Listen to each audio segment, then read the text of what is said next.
നമസ്കാരം. നവരാത്രി സമ്മാനമായി ഇന്ത്യയിലെ ജനങ്ങൾക്ക് GSTയിൽ വലിയ മാറ്റങ്ങൾ കേന്ദ്ര സർക്കാർ നടപ്പിലാക്കിയപ്പോഴും പാചകവാതകത്തിന്റെ വിലയിലുണ്ടായ അപ്രതീക്ഷിത വർധനവ് മുഴുവൻ കുടുംബങ്ങൾക്കും ഇരുട്ടടിയായിരിക്കുകയാണ്. ട്രംപിന്റെ താരിഫിന്റെ പ്രത്യാഘാതം ഇന്ത്യയിലെ പല മേഖലകളിലും പല തരത്തിലും ബാധിച്ചു തുടങ്ങി എന്നത് വളരെ വ്യക്തമായ കാര്യമാണ്. എത്രയൊക്കെ ട്രംപിന്റെ താരിഫ് ഇന്ത്യയുടെ പല മേഖലയെയും ബാധിച്ചില്ല എന്ന് ആവർത്തിക്കുമ്പോഴും അതിന്റെ ആഘാതം കുറയ്ക്കാനുള്ള നടപടികൾ കേന്ദ്ര സർക്കാർ സ്വീകരിക്കുമ്പോഴും അത് ഇന്ത്യയിലെ ജനങ്ങളുടെ ജീവിതത്തെ സാരമായി ബാധിച്ചു കഴിഞ്ഞു.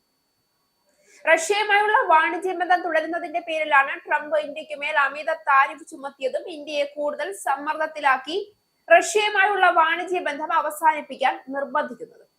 എന്നാൽ ഇന്ത്യ തങ്ങളുടെ തീരുമാനത്തിൽ നിന്ന് വ്യതിചലിക്കാതെ മോദി സ്വീകരിക്കുന്ന നിലപാട് ഏതൊരു നേതാവും കണ്ടുപഠിക്കേണ്ട നട്ടലുള്ള തീരുമാനമാണ് എന്നിരിക്കെയും അത് ഇന്ത്യൻ ജനതയെ പ്രതികൂലമായി ബാധിക്കുന്ന സാഹചര്യത്തിലേക്ക് കാര്യങ്ങൾ കൊണ്ടുവന്നെത്തിക്കുമ്പോൾ ഇനി എന്ത് എന്ന സംശയത്തോടെയാണ് മുഴുവൻ ഇന്ത്യൻ ജനതയും മുന്നോട്ട് പോകുന്നത്. രാജ്യത്തെ പാചകവാതക വില വർദ്ധിപ്പിച്ചിരിക്കുകയാണ് വീണ്ടും. എണ്ണ കമ്പനികളുടെ പതിവ് വില പരിഷ്കരണത്തിന്റെ ഭാഗമായിട്ടാണ് നടപടി എന്നാണ് റിപ്പോർട്ടുകൾ. വാണിജ്യ ആവശ്യത്തിന് ഉപയോഗിക്കുന്ന 19 കിലോഗ്രാം LPG സിലിണ്ടറിന്റെ വിലയാണ് വർദ്ധിപ്പിച്ചിരിക്കുന്നത്. സിലിണ്ടർ ഒന്നിന് 15 രൂപയുടെ വർധനവാണ് ഉണ്ടായിരിക്കുന്നത്. രാജ്യം നവരാത്രി ദസറ ആഘോഷങ്ങളിൽ മുഴുകിയിരിക്കുമ്പോഴുള്ള വില വർധനവ് ഹോട്ടൽ റെസ്റ്റോറന്റ് വിപണികൾക്ക് തിരിച്ചടിയായിരിക്കുകയാണ്. അതേസമയം 14 കിലോഗ്രാം ഗാർഹികാവശ്യത്തിനുള്ള സിലിണ്ടറിന്റെ വിലയിൽ മാറ്റമൊന്നുമില്ല. എണ്ണ കമ്പനികൾ കഴിഞ്ഞ 6 മാസമായി വാണിജ്യ സിലിണ്ടറിന്റെ നിരക്ക് കുറച്ചിരുന്നു. കൊച്ചിയിൽ LPG സിലിണ്ടറിന് 1602.5 രൂപയായി. തിരുവനന്തപുരത്ത് 1623.5 രൂപയും കോഴിക്കോട്ട് 1634.5 രൂപയുമാണ് നിലവിലെ വില.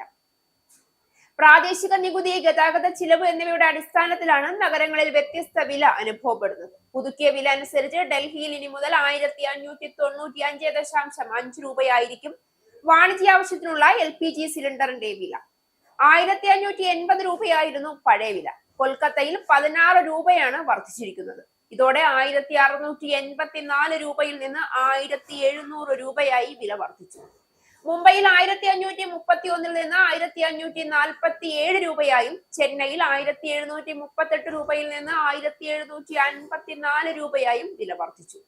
വാണിജ്യ സിലിണ്ടറിന് ഏപ്രിലിൽ 43 രൂപ, മെയ്യിൽ 15 രൂപ, ജൂണിൽ 25 രൂപ, ജൂലൈയിൽ 57.5 രൂപ, ഓഗസ്റ്റിൽ 34.5, സെപ്റ്റംബറിൽ 51.5 രൂപ എന്നിങ്ങനെയായിരുന്നു എണ്ണ കമ്പനികൾ കുറച്ചിരുന്നത്. രാജ്യാന്തര ക്രൂഡ് ഓയിൽ വില വിലയിരുത്തിയാണ് ഓരോ മാസവും എണ്ണ കമ്പനികൾ വില പരിഷ്കരിക്കുന്നത്. അതേസമയം ഗാർഹികാവശ്യത്തിനുള്ള സിലിണ്ടറിന്റെ വില കൊച്ചിയിൽ 860 രൂപയാണ്. കോഴിക്കോട് ഇത് 861.5 രൂപയും തിരുവനന്തപുരത്ത് 862 രൂപയുമായി മാറിയിട്ടുണ്ട്. 2024 മാർച്ച് 8-നായിരുന്നു ഗാർഹിക സിലിണ്ടറിന് ഏറ്റവും ഒടുവിൽ വില പരിഷ്കരിച്ചത്. ആ വർഷത്തെ വനിതാ ദിനത്തിൽ വീട്ടമ്മമാർക്കുള്ള സമ്മാനം എന്നോണം 100 രൂപയാണ് സിലിണ്ടറിന് കുറച്ചത്. എന്നാൽ പിന്നീട് വാണിജ്യ സിലിണ്ടറിന് വില തുടർച്ചയായി കുറച്ചിട്ടും വീട്ടാവശ്യത്തിനുള്ള സിലിണ്ടർ വില കുറയ്ക്കാൻ എണ്ണ കമ്പനികൾ തയ്യാറായിരുന്നില്ല. ഇന്ത്യയിൽ 90% LPG ഉപയോഗിക്കുന്നത് വീടുകളിൽ പാചകാവശ്യത്തിനാണ്. എണ്ണ കമ്പനികളുടെ കണക്ക് പ്രകാരം കേരളത്തിൽ മാത്രം 1 കോടിയോളം LPG ഉപഭോക്താക്കളാണുള്ളത്.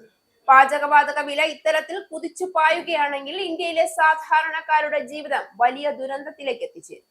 ദ്രുതഗതിയിൽ ഇന്ത്യയിലെ സാമ്പത്തിക മാന്ദ്യം പരിഹരിച്ചുകൊണ്ട്, ഇന്ധനക്ഷാമം പരിഹരിച്ചുകൊണ്ട് മോദി ഉചിതമായ നടപടിയിലേക്ക് കടക്കുമെന്ന പ്രത്യാശയിലാണ് ഇന്ത്യൻ ജനത. ഇസ്രായേലിന്റെ 5 സൈനിക താവളങ്ങളിൽ കനത്ത നാശനഷ്ടം. മോദി വെളിപ്പെടുത്തുന്ന ഇന്ത്യയുടെ വികസനത്തിന്റെ മയക്കുമരുന്ന് വിൽപ്പനയ്ക്കെതിരെ ശക്തമായ നടപടിയെടുത്ത് ഷാർജ പോലീസ്. അമേരിക്കയിലെ സാധാരണ മനുഷ്യരോട് കൂടിയാണ് കോൺഗ്രസിനുള്ളിൽ പങ്കുവയ്ക്കാൻ ഓപ്പറേഷൻ സിന്ദൂറിൽ ഉപയോഗിച്ച